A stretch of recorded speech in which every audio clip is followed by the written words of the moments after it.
What if the man you swore to protect and serve was also the man you were trained to suspect? What happens when a police officer's gut feeling is not a detector of crime, but a mirror of his own prejudice? The story you're about to witness is a journey into the heart of that question. It's a story of power, identity, and the terrifying speed at which justice can be betrayed. Before we dive into the chilling events on Ocean Boulevard, make sure you are subscribed to Veritas Chronicles and have hit that notification bell. We expose the truth behind the stories that shape our world, and this is one you cannot afford to miss. Now, let's set the scene.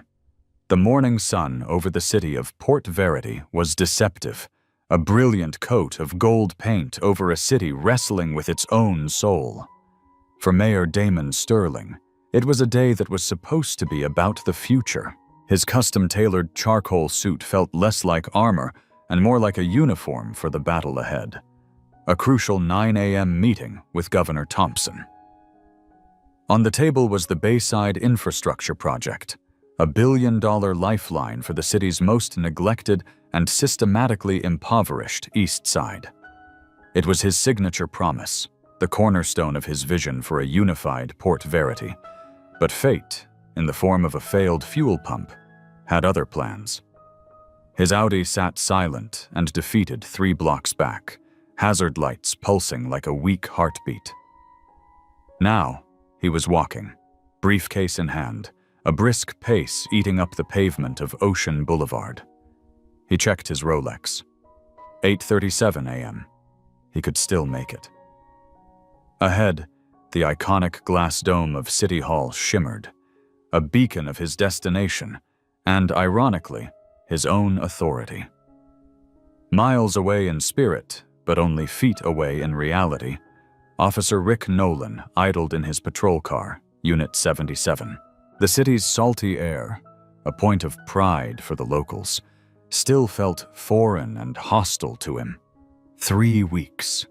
It had been 3 weeks since his transfer from the homogeneous, predictable suburbs of Northdale Precinct, and Port Verity felt like a different planet. He nursed a lukewarm coffee and a simmering resentment, drumming his fingers on the steering wheel. He saw the city not as a vibrant tapestry, but as a collection of threats to be managed. His eyes, trained by 2 decades of a certain kind of policing, scanned the street with a cynical filter. And then, he saw him. A black man. Expensive suit, gleaming watch, confident stride, carrying a fine leather briefcase.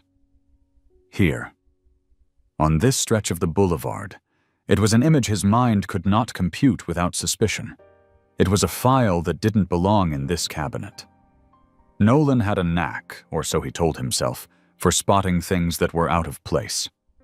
This man, to him, was a masterpiece of misplaced things. A quiet sneer played on his lips.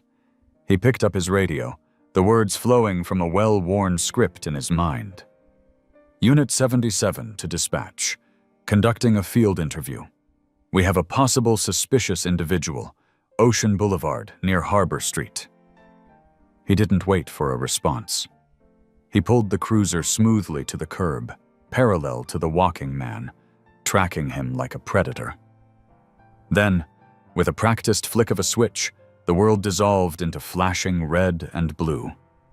The piercing shriek of the siren for a single, sharp burst. "Sir, stop right there!"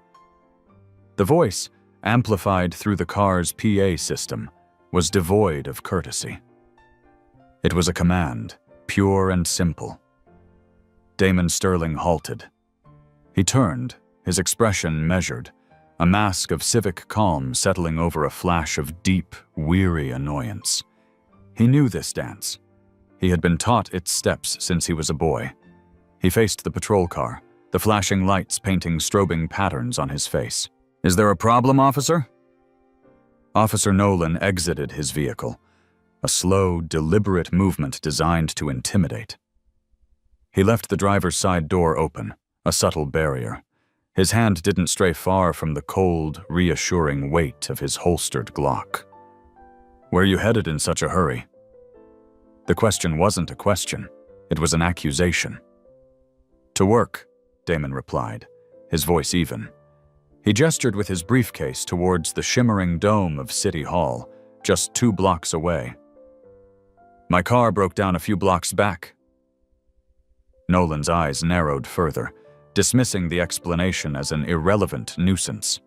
The suit, the building, none of it mattered. All he saw was his own gut feeling, which he had long ago mistaken for fact. "I'm going to need to see some identification."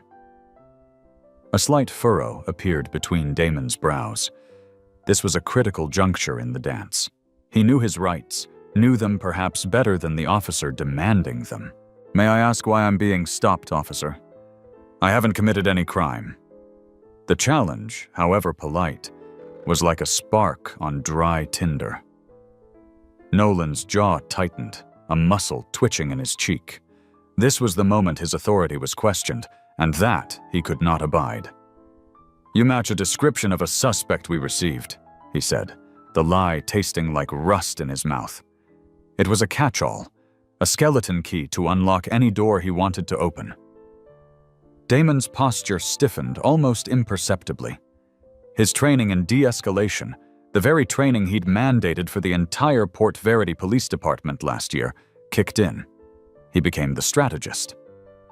"What description would that be exactly, officer? I'd like to understand." "Don't question me," Nolan snapped, his hand now resting pointedly on his firearm. The thin veneer of procedure was gone. This was about dominance. "This is a high-crime area.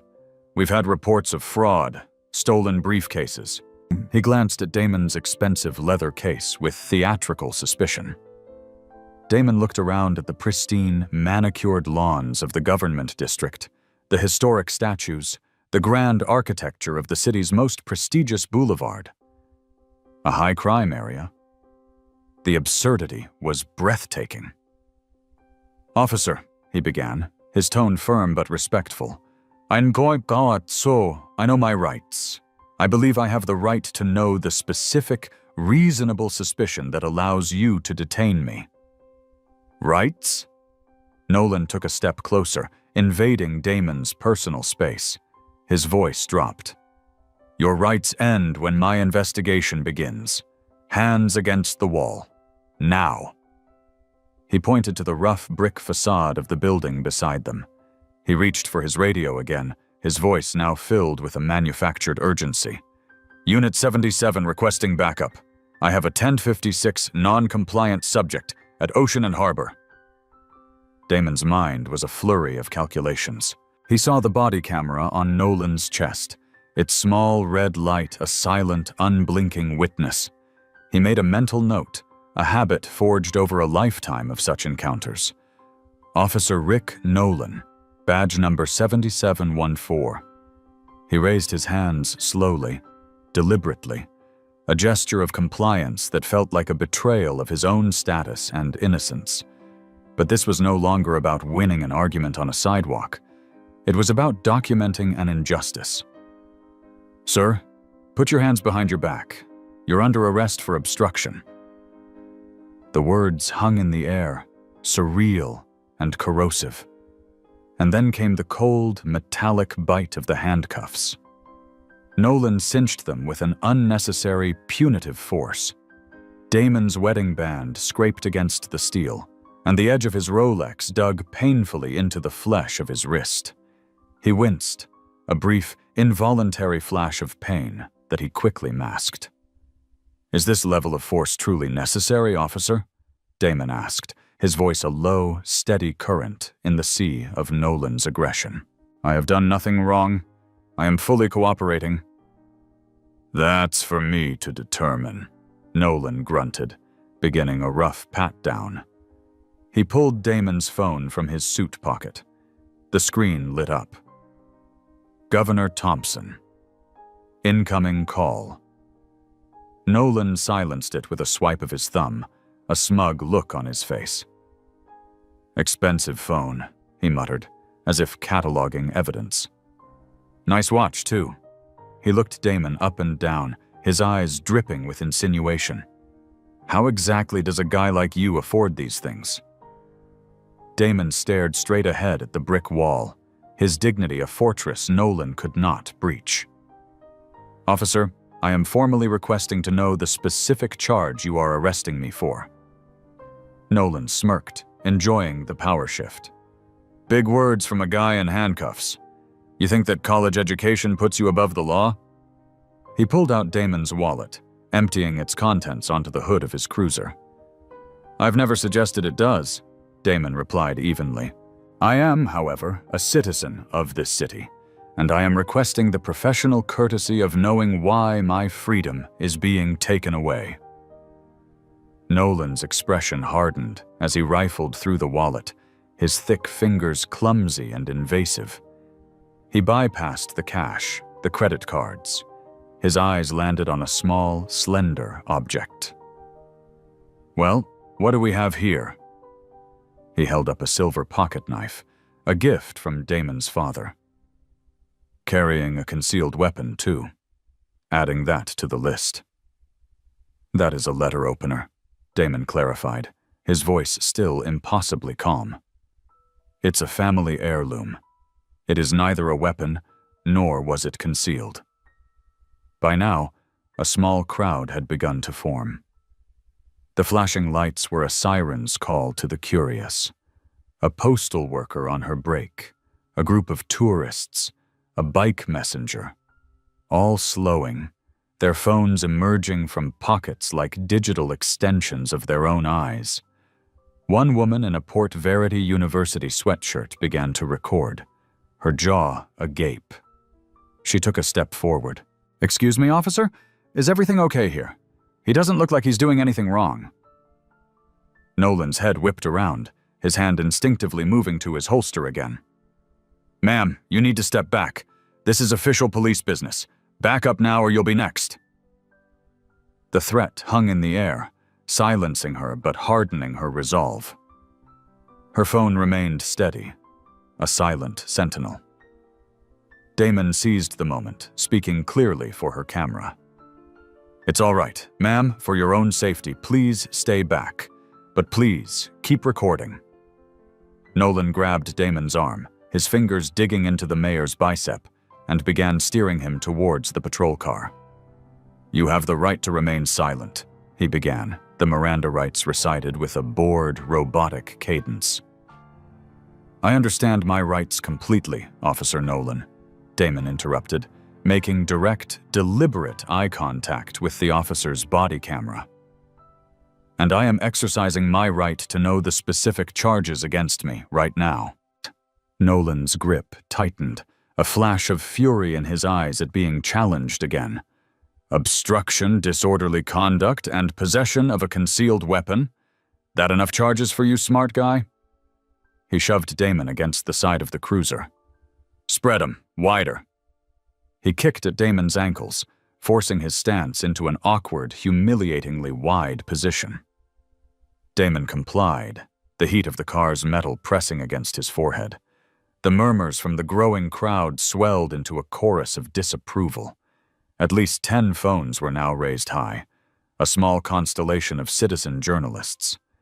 Nolan's hands were rough, invasive, the pat-down bordering on a degrading search that served no law enforcement purpose. It was a ritual of humiliation, and both men knew it. Damon closed his eyes for a brief second, his face a mask of resolute composure. But inside, a firestorm of emotion was raging.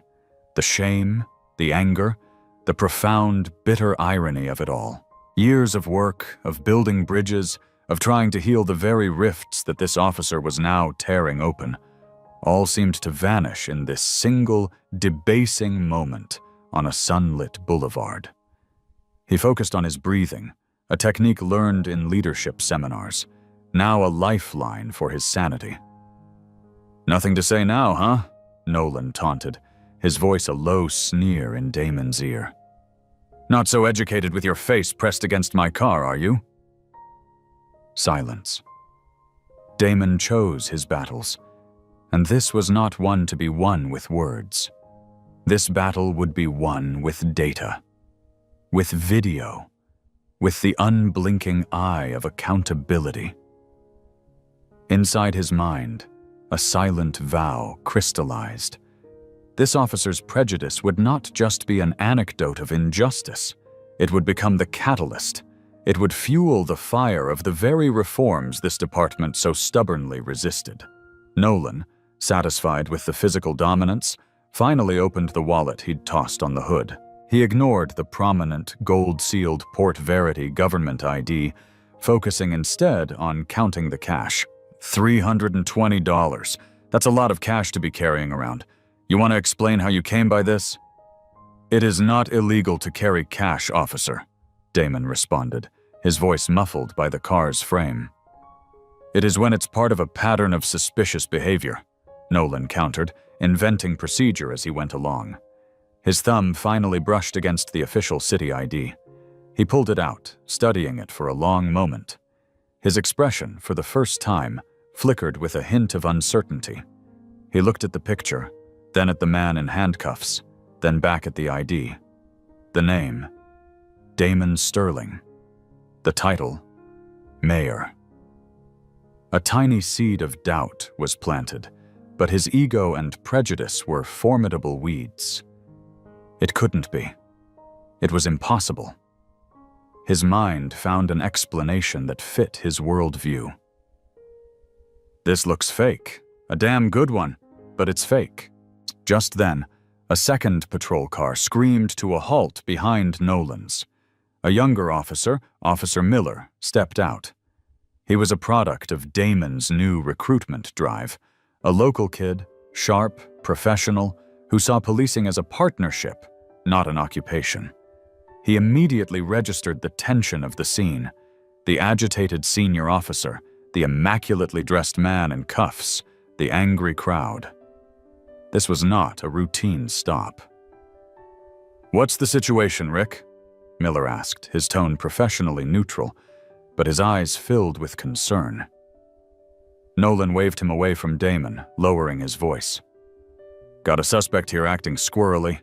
Gave me a story about his car breaking down. Carrying a concealed weapon. Got this garbage fake ID, says he's the damn mayor."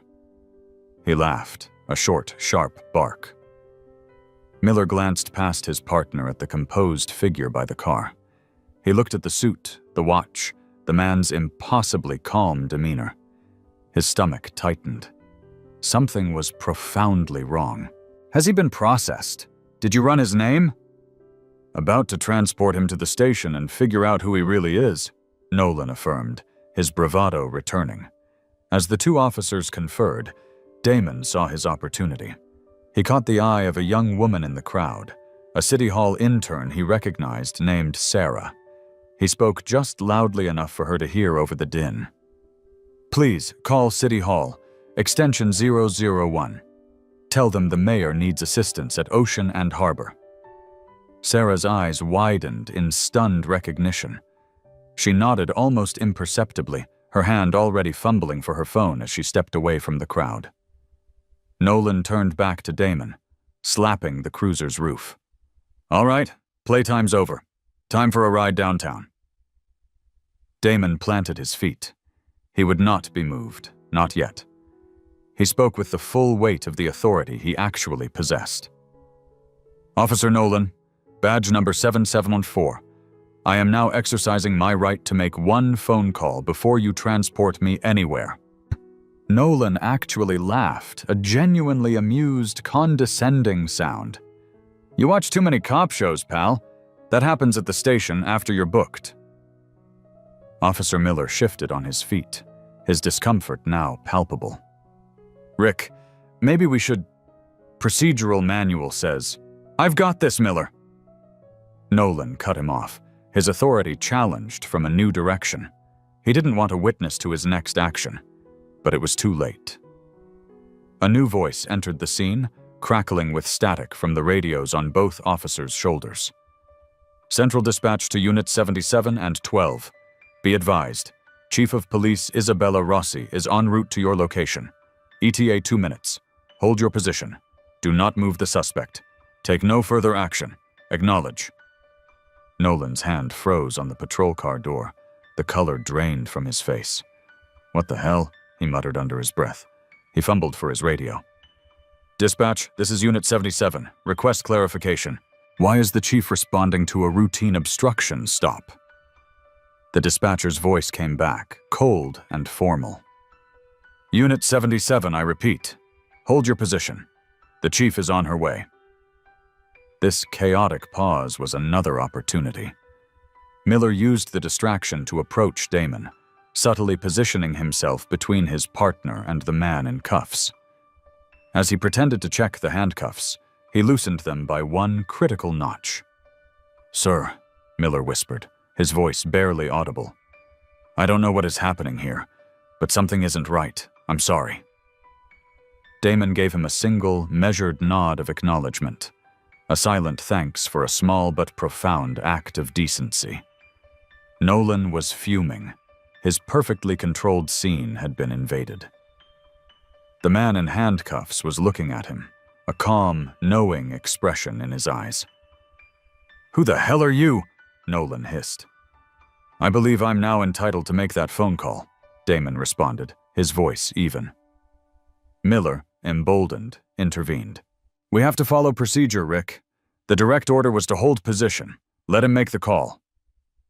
Scowling, but trapped by the imminent arrival of the chief, Nolan snatched Damon's phone from the cruiser's hood. One call. Make it quick. Damon, with his hands cuffed in front of him now, dialed his chief of staff, a brilliant, unflappable woman named Elena. His tone was intentionally conversational, almost casual. Hey, it's me. Yeah, a bit of a wrinkle in the morning plan. I'm having some car trouble near Ocean and Harbor. He paused, listening. No, don't worry about sending a car down. I've got some assistance here from Port Verity's finest. Officer Nolan is giving me a hand. Badge number 7714. Another pause. Could you do me a favor? Let Governor Thompson's office know I'll be significantly delayed. And one more thing. Could you pull File Protocol 7 for immediate review? I'll need it the moment I get in. Thanks.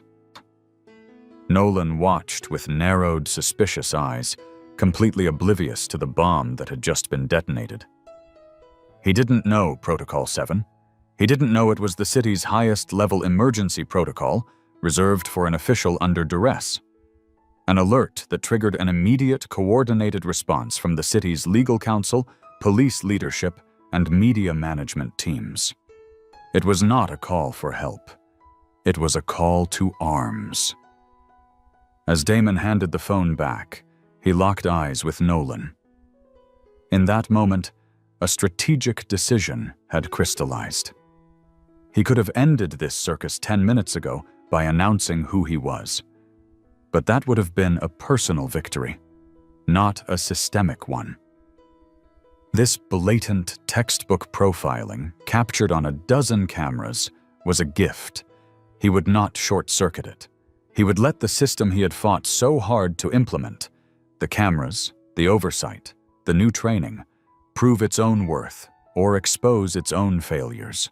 This officer, with his petty tyrannies and casual bigotry, was about to become the most important case study in Port Verity's history. And Mayor Damon Sterling would let it all play out. Every single excruciating, incriminating second.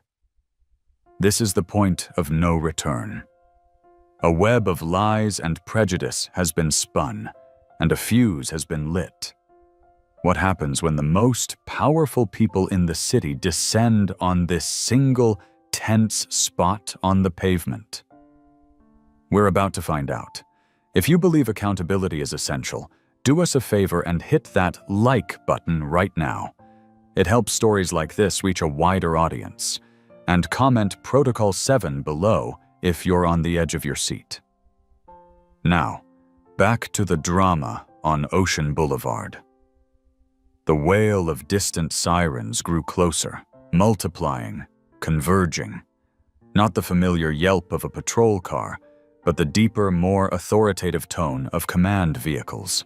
Nolan's head snapped up, his eyes darting towards the horizon, a flock of black SUVs appearing like angry hornets.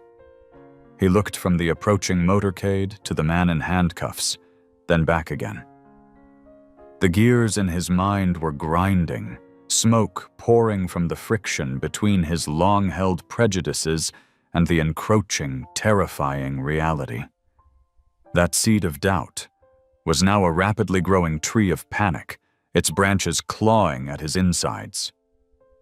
Meanwhile, in a high-rise office with a panoramic view of the city, Elena, Damon's chief of staff, moved with the lethal efficiency of a battlefield general. Her fingers flew across her keyboard, activating the tendrils of Protocol 7. A single, encrypted text message went to Marcus Thorne, the sharp, formidable city attorney. P7 active. OCN so HBR. Mayor compromised.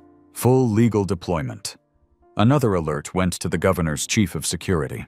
In the police headquarters across town, Chief Isabella Rossi, already in her car, saw the update and slammed her foot on the accelerator, her knuckles white on the steering wheel. Back on Ocean Boulevard, Nolan made a last-ditch effort to regain control of his imploding world. "We're not waiting for this circus," he snarled, a cornered animal choosing fight over flight. He grabbed Damon's arm with renewed, desperate force. "Get in the car, now!" Damon Sterling did not move. He was an anchor, a fixed point in the chaos. "Officer Nolan," his voice cut through the air, calm and clear. "I believe Central Dispatch instructed you to hold your position. I'm the senior officer on this scene, and I'm handling this situation as I see fit," Nolan yelled, his voice cracking with strain. He yanked at Damon's arm, pulling him toward the open cruiser door. The handcuffs, still too tight, bit deeper into Damon's flesh with each forceful tug, sending jolts of pain up his arm. But his expression remained a mask of placid defiance. It was too much for Officer Miller. In a career-defining moment of courage, he stepped physically between his partner and the mayor. "Rick, stop. We need to wait. Those are direct orders from the chief." "Get out of my way, rookie," Nolan hissed, shoving Miller hard. The younger officer stumbled backward, his back hitting the patrol car with a thud. The crowd gasped audibly, a collective shockwave rippling through the onlookers. Dozens of phone cameras swiveled to capture the officer-on-officer conflict, a stunning new development in the unfolding drama. Damon observed it all, his mind a cold, calculating machine. Every shove, every insubordinate word, every bead of sweat on Nolan's brow was another nail in the coffin of the old way of doing things. It was irrefutable. It was perfect. The first of the black SUVs screeched to a halt, boxing Nolan's cruiser in. The doors flew open and stern-faced men in dark suits emerged, creating a swift, professional perimeter. Then, the police chief's sedan pulled up at an angle, its siren dying with a mournful sigh. It was a tactical block. There was no escape. Nolan's hand, by pure reflex, moved towards his gun again, his training defaulting to threat assessment as he was suddenly surrounded by the city's top brass. But in his panicked mind, he twisted the narrative to fit his ego. This massive response could only mean one thing. He had, by sheer luck and brilliant instinct, apprehended someone incredibly dangerous. A federal fugitive, maybe. A terrorist. His chest swelled with a brief, delusional burst of pride. Chief Isabella Rossi emerged from her sedan. She was a woman whose commanding presence had been forged in the crucible of city politics and police bureaucracy. In her full dress uniform, the gold badges on her collar catching the morning light, she was the embodiment of authority. Her eyes swept the scene in a single, practiced glance. The man in handcuffs, his suit rumpled, but his dignity intact. Her officer, posturing aggressively. The other officer, Miller, looking pale and distressed. The crowd, a sea of silent, recording witnesses. Recognition flashed in her eyes as she focused on Damon, followed by a wave of pure, unadulterated horror. She knew exactly what she was looking at, and the implications were catastrophic. Nolan, oblivious, stepped forward, adopting his most professional tone. "Chief, situation is under control. Subject was detained for suspicious behavior, obstruction, and possession of a concealed weapon." He gestured grandly toward Damon. "He was non-compliant and is refusing to be identified." Chief Rossi walked slowly towards him, her gaze fixed on the brutal tightness of the handcuffs on Damon's wrists. She saw the red welts already forming. "I've got his ID right here, Chief," Nolan continued, plowing ahead, digging his own professional grave deeper with every word. He held up Damon's wallet, his thumb conveniently covering the embossed golden seal of the city of Port Verity. "Appears to be a high-quality falsified government ID. He was even trying to pass himself off as an employee at City Hall." Officer Miller took another subtle step away from Nolan, creating a visible gap between them. His eyes met the chief's for a fraction of a second, a silent transmission of apology and alarm. "The suspect was behaving erratically, walking with purpose in a high-value area." Nolan's report became more florid, a desperate attempt to paint his prejudice as procedure. "He became argumentative when I questioned his activities. This is classic behavior, Chief. I developed an eye for it during my years in Northdale. These guys, they dress up in fancy clothes, thinking they belong, but their behavior gives them away every time." He lowered his voice conspiratorially, leaning in towards Rossi. "You can't let them think they can get away with it." Chief Rossi's face was a stone mask. She stopped in front of Nolan, but her eyes were on Damon, conveying a profound, silent apology. But she let him continue. She knew the body cameras were rolling. His unfiltered bias needed to be on the official record.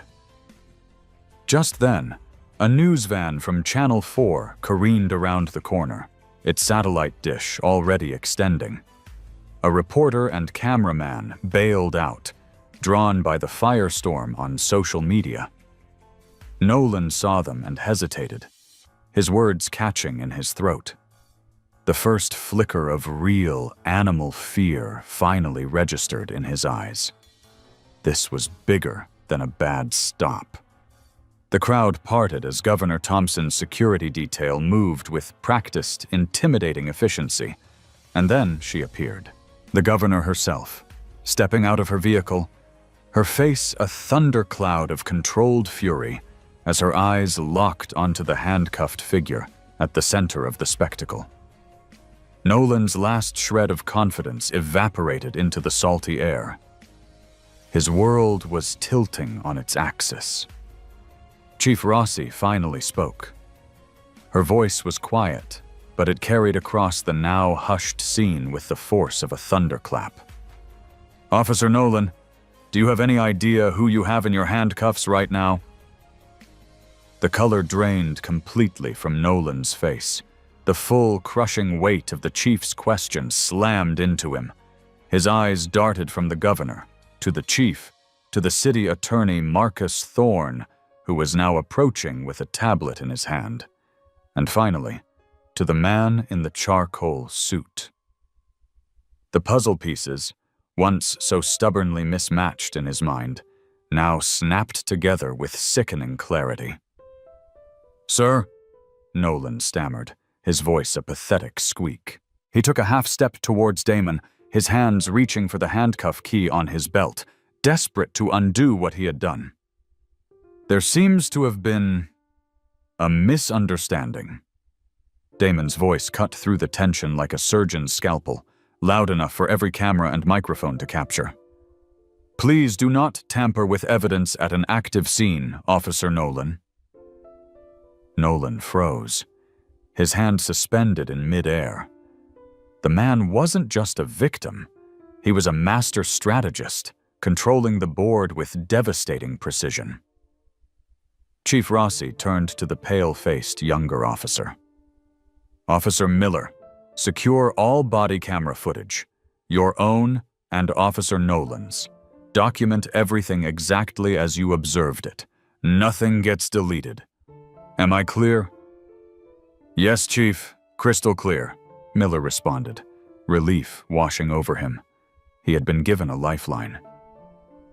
The city attorney, Marcus Thorne, was now at Damon's side. "Mr. Mayor," he said, his voice rich with formal gravity, "with your permission, I would like to take your official statement right now, while events are fresh.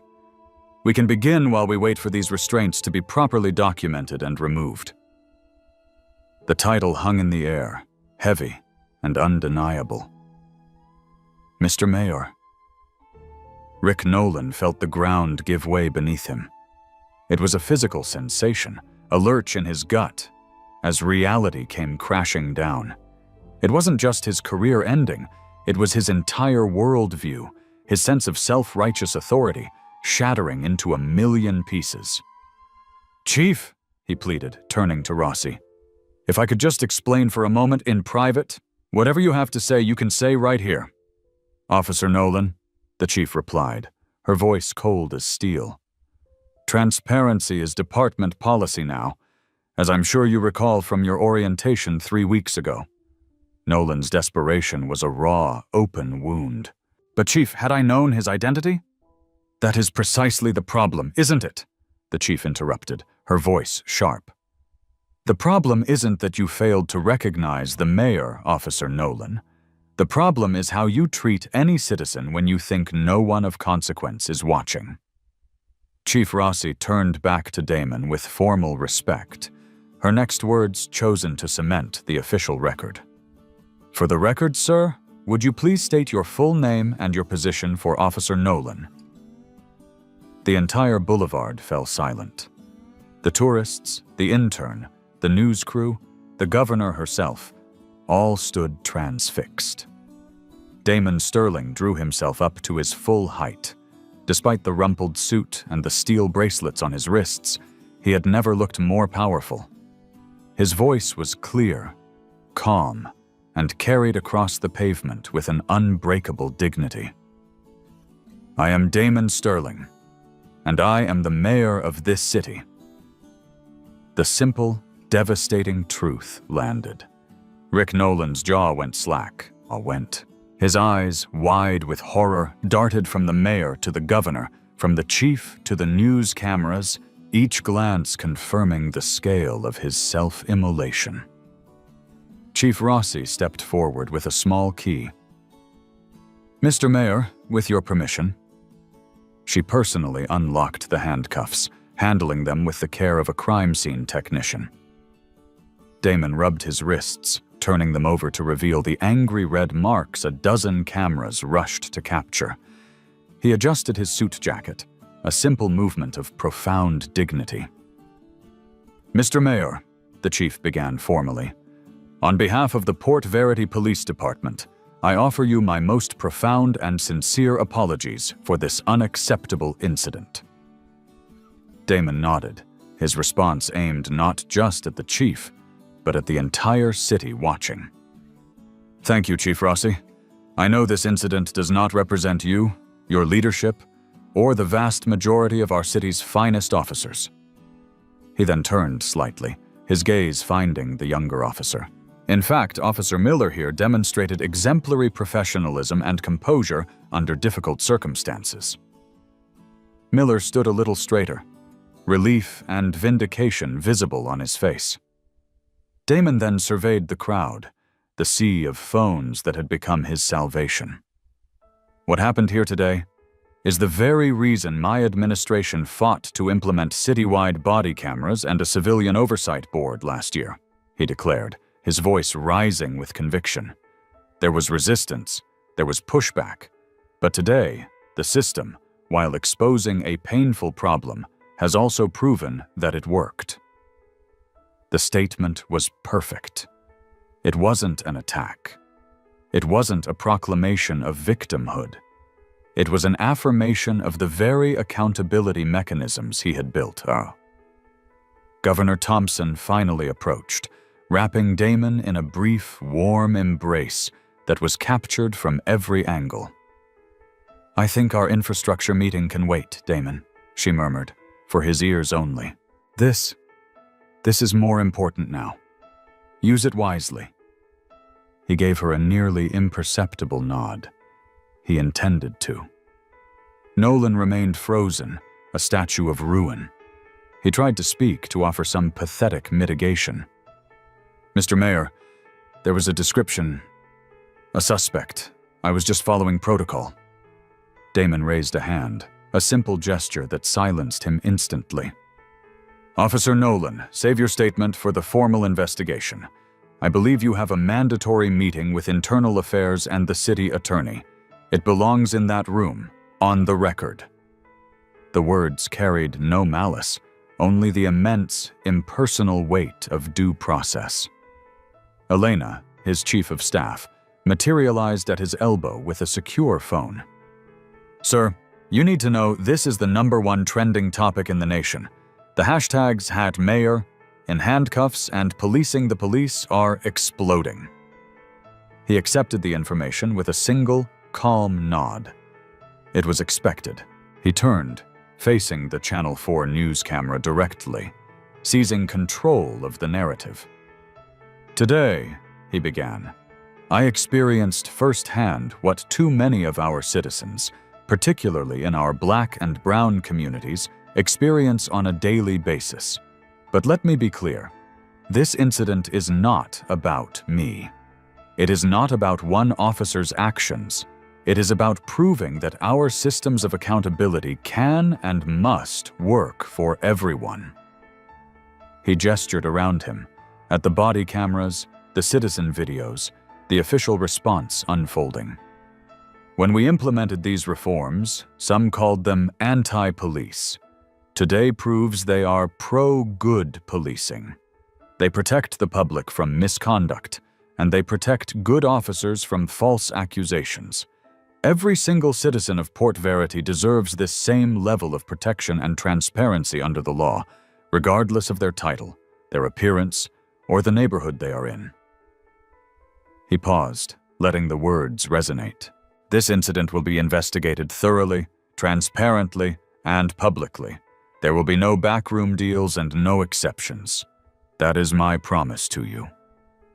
The press conference was held on the steps of City Hall that same afternoon.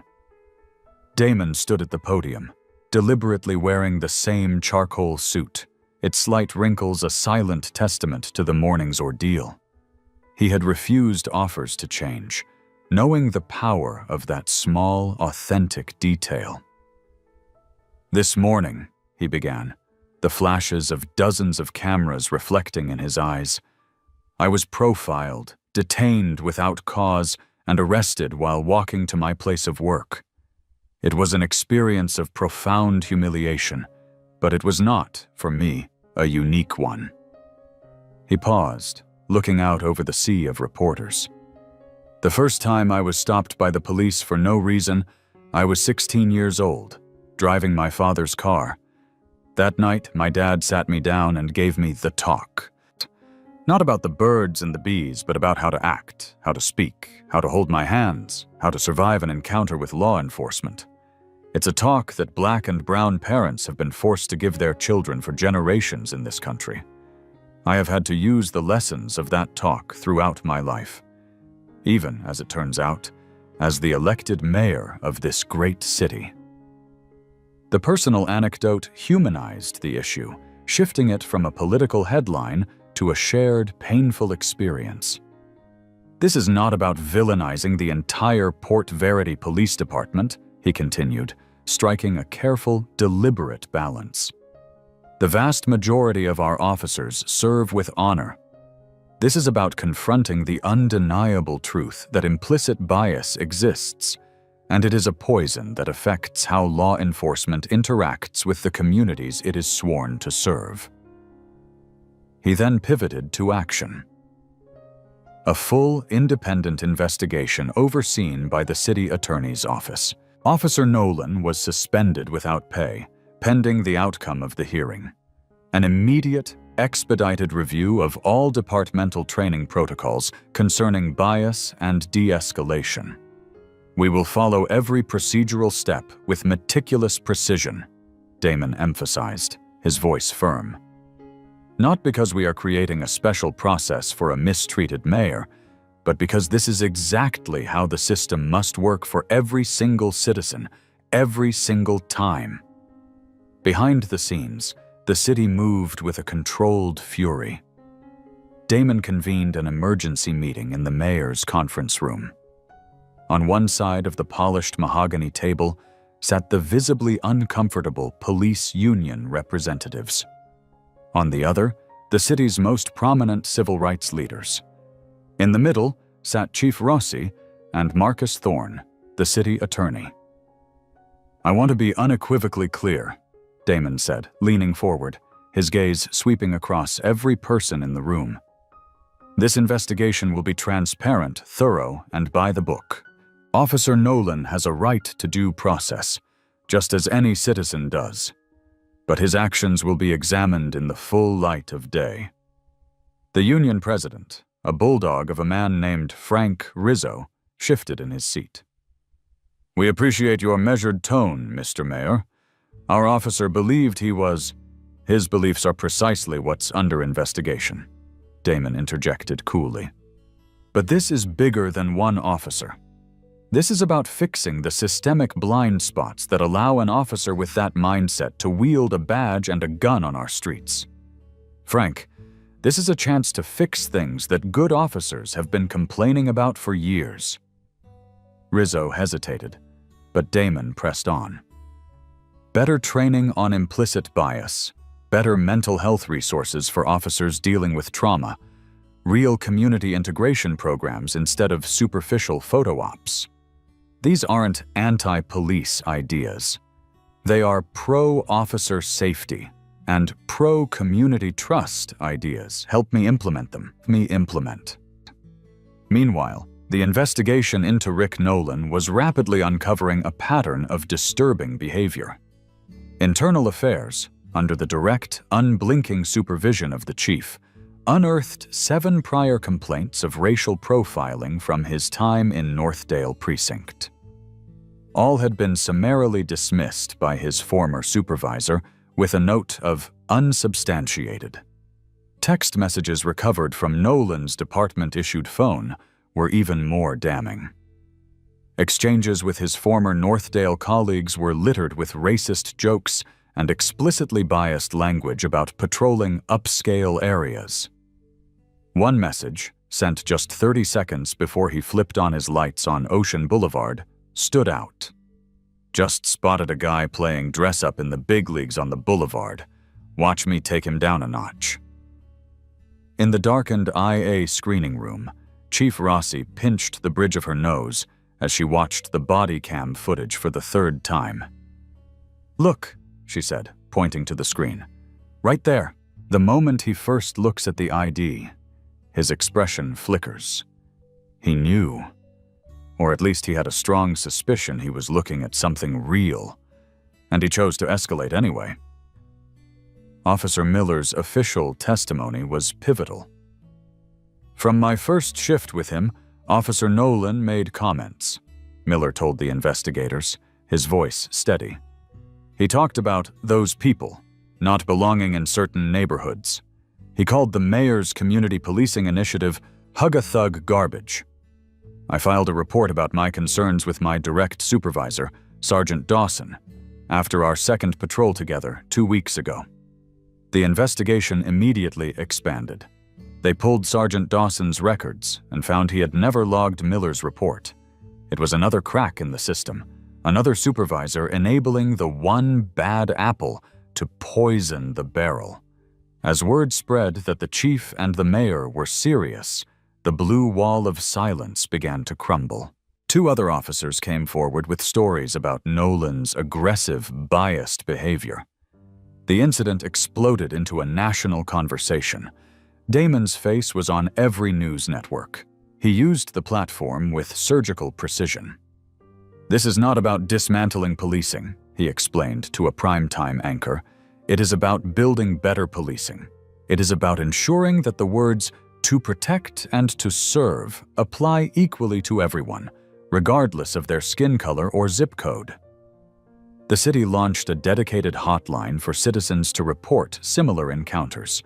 Within 72 hours, 5 other credible accounts against Officer Nolan had been logged, all with hauntingly similar details: stops based on flimsy pretexts, immediate escalation, and intimidation.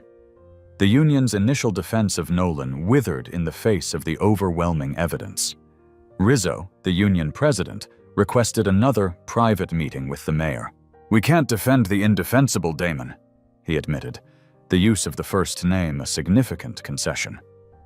"But we have to frame this as an individual failure, not a departmental one." "Then help me fix the department, Frank," Damon countered instantly. "Stand with me when we announce the reform package. Show your members that accountability makes everyone safer, not weaker."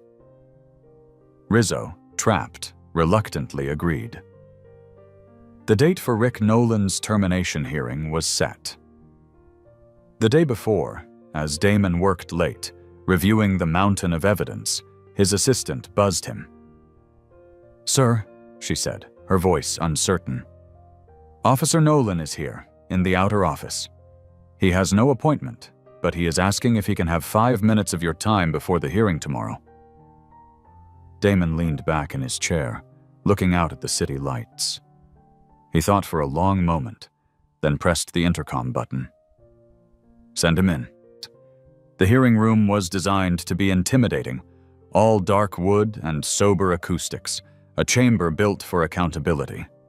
Damon sat at the head of the review board's table, not as the accuser, but as the city's chief executive, the ultimate guarantor of the process.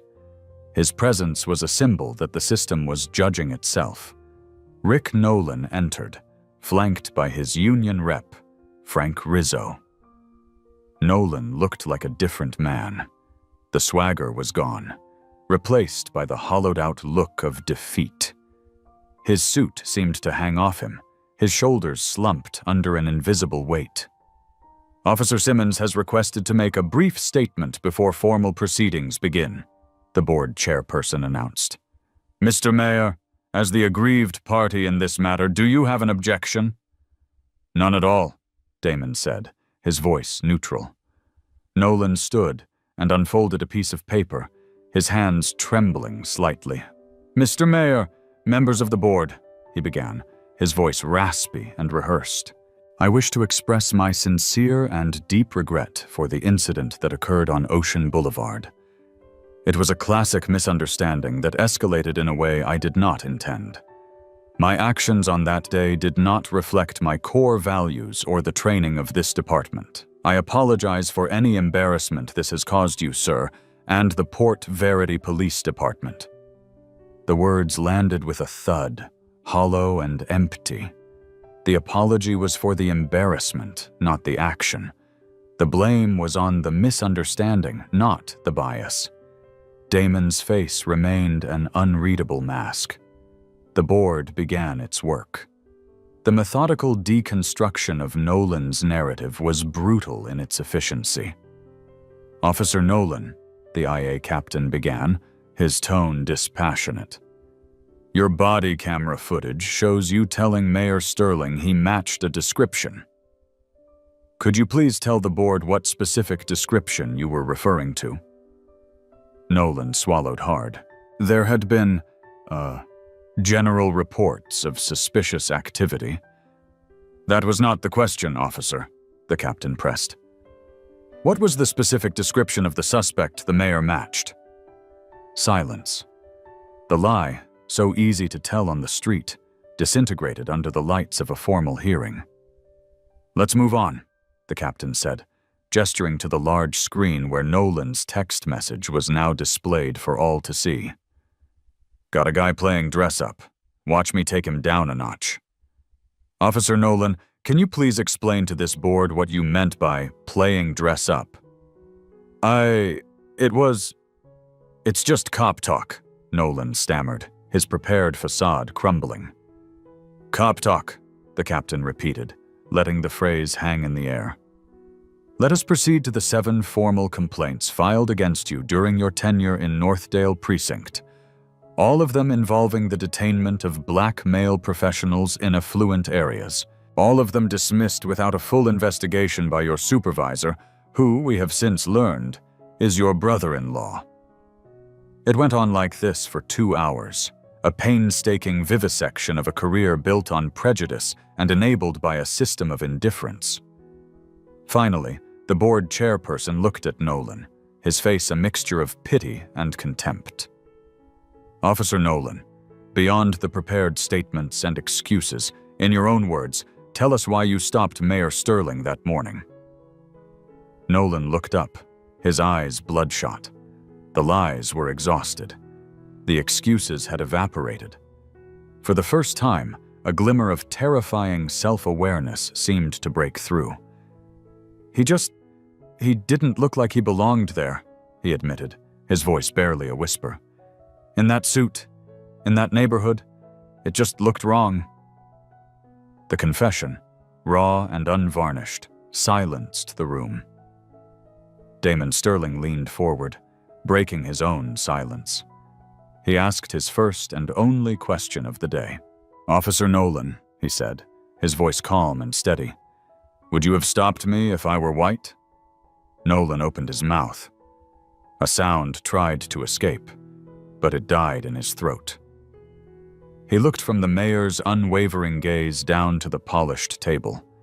He shook his head slowly, a barely perceptible gesture of defeat.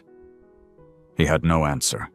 The board voted unanimously for termination. They also took the unprecedented step of formally referring the entire case file to the district attorney's office for a review of potential criminal charges, including civil rights violations and perjury. Later, as he was being escorted from the building, Nolan passed Damon in a narrow hallway. He stopped, just for a second. I never saw myself as a racist, he whispered, a desperate, pathetic plea for something, anything. I just saw myself as a good cop. Damon met his gaze, his expression unchanging. The road to injustice is paved with the intentions of men who believe they are doing the right thing. The next day, Damon stood before the press again, but this time he wasn't alone. He was flanked by Chief Rossi, the formerly combative union president, Frank Rizzo, and a dozen diverse community leaders. Yesterday, our city held an individual accountable, he said. Today, we begin the work of healing our system. Today, we are announcing the most comprehensive police reform package in the history of Port Verity. 6 months later, Damon stood at a podium in a neighborhood that had once been a symbol of the city's neglect. Behind him, the gleaming new Port Verity Community Safety Center shone in the sun.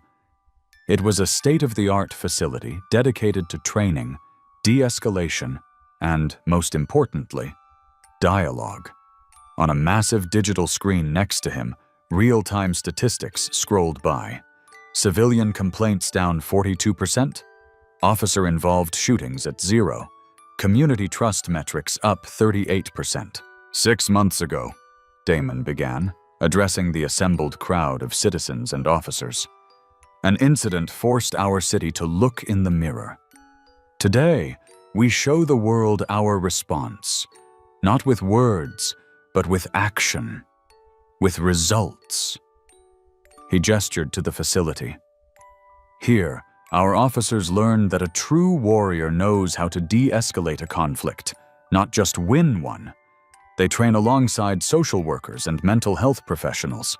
They learn the history of the neighborhoods they patrol from the people who live there. The reforms had been sweeping.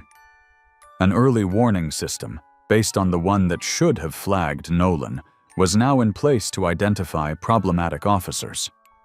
Officer Miller, now Lieutenant Miller, was the new head of the Community Relations Division, a hero to the recruits and a symbol of the department's new ethos.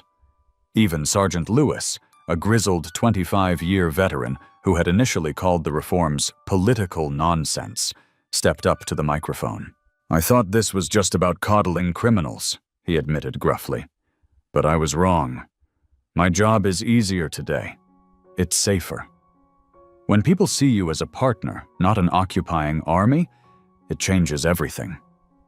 The Sterling Protocol, as it was now being called, was attracting national attention. Damon had testified before Congress. Police departments from across the country sent delegations to study Port Verity's model. It was a model built on a simple but radical premise: that accountability and effective policing were not opposing forces, but two sides of the same coin. 1 year to the day after his arrest, Damon was working late, reviewing a proposal to expand the community center model. His assistant's voice came over the intercom, hesitant. "Mr. Mayor, Derek Nolan is here to see you. He says you'll understand." Damon leaned back. He hadn't heard the name in months. After a long pause, he replied, "Send him in." The man who entered was almost unrecognizable. He was thinner, weathered. The arrogance was gone, replaced by a quiet, settled humility. He wore the simple uniform of a city maintenance worker. "Mr. Mayor," he said, his voice soft. They have me on a work crew as part of my probation. We're re-landscaping the park down the street." Damon nodded slowly, gesturing to a chair. Nolan remained standing. "I don't want anything," Nolan said quickly. I see what you've done. What's happening in this city. I've been in the counseling the judge ordered. I've been listening. For the first time, maybe ever." He took a deep breath. "That question you asked me at the hearing, if you had been white, it follows me every single day." He finally met Damon's gaze. "The answer is no. I wouldn't have. And I have to live with that. I wanted to say I'm sorry. Not for getting caught, for being the man who did it in the first place." Redemption is not a single act, but a lifelong process. For Derek Nolan, it was just beginning. For the city of Port Verity, the change was already palpable. The real meaning of that day on Ocean Boulevard was not in the humiliation of a mayor or the firing of a cop. It was in the proof that a system, when forced to, could look in the mirror and have the courage to change. The next morning, Damon took a walk through the city before work. He saw Lieutenant Miller laughing with a group of kids at a basketball court. He saw an officer buying coffee and knowing the barista's name. It was not a perfect city, but it was a better one. He stopped at the corner of Ocean and Harbor, the very spot where his world had been turned upside down. The sun was shining. He adjusted his suit and continued walking toward the gleaming dome of City Hall, not just as its mayor, but as one of its citizens, protected and served. Real change is never easy. It's a story of conflict, confrontation, and ultimately, a commitment to truth. Here at Veritas Chronicles, we believe these are the stories that must be told. If this story moved you, if it made you think, then our mission is succeeding. But we need your help to continue this work. Please, take a moment to subscribe to our channel and hit that like button. Share this video with someone who needs to see it.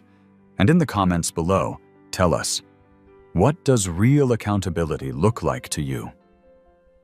Because every voice added to the conversation makes a difference. Thank you for watching.